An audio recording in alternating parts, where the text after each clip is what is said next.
masalah kunut ya, di mana beliau meyakini bahwasanya kunut ini bukan bagian daripada baik itu wajib ya.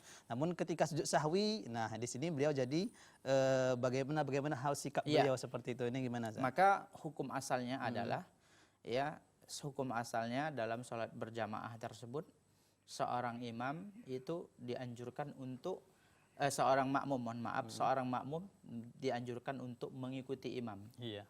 Ya, dalam hadis innama ju'ilal imam liyutamma bihi. Sesungguhnya imam tersebut diangkat untuk diikuti.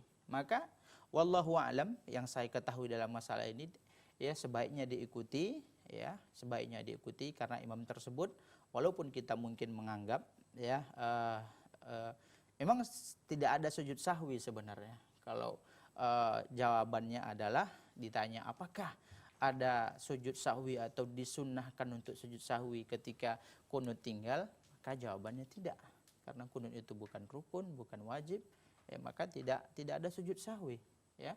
Maka tapi kalau seandainya imam melakukan, wallahu alam, karena kita dianjurkan untuk mengikuti imam, maka sebaiknya kita ikut. Wallahu alam.